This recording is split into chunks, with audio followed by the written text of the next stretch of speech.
"Thank you, sir," Arian said with a smile, waving back to the new headmaster. The door closed behind him. Arian looked down at the paperwork in his hand. He sighed.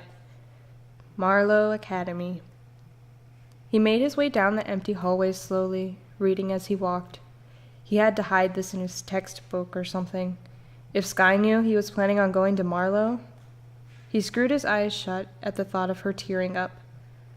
Fighting just wasn't for him. It wasn't that he wasn't strong or smart or unable to use weapons efficiently. He just got no joy out of it. Helping people behind the scenes, learning what he could do to help people like Skye, Trish, and the others, wasn't that just as important as being on the battlefield itself? Arian turned the corner to his locker and froze, quickly jumping back behind the corner again. Arian shook his head. That strange girl from kindergarten was there, at one of the lockers. Even back then, she looked like some reanimated corpse. Arian scolded himself. It said that if people never inherit fragments, that they wind up something similar to her. It's not like she was actually a dark or anything, and it's not like it's her fault if no one close to her passed away and gave her fragments. He looked around the corner. She was looking straight at him.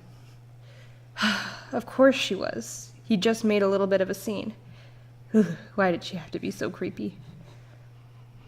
He turned the corner, now that he'd been caught, and moved slowly to his locker, hoping she would just go away quickly. He scolded himself again. This girl never seemed to have any friends, nor did either of her parents ever come to parent career days or anything.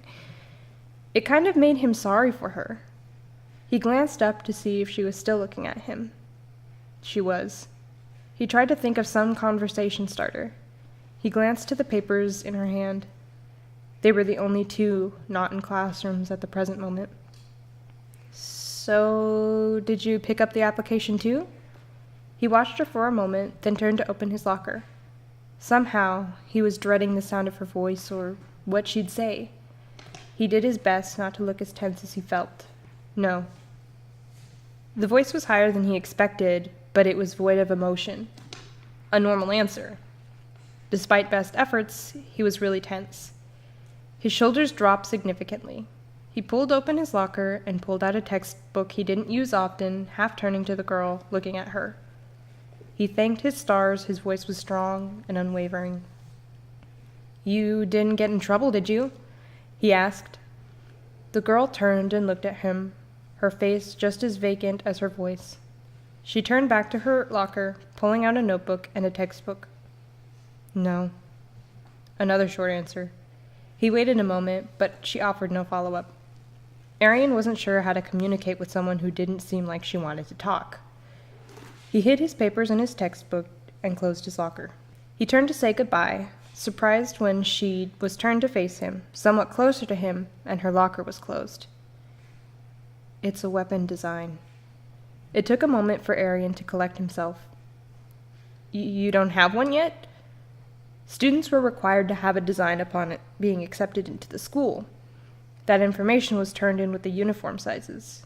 It was close to the end of August, and he knew she'd been there since the beginning of the year. It was strange that she hadn't turned one in yet.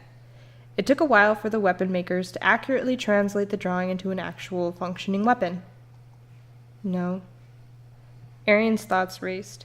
She made him more and more nervous with every passing moment. What did you wind up picking?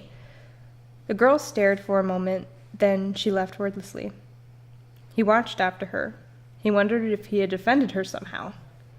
He stood for a moment, then walked back to class. She was certainly strange.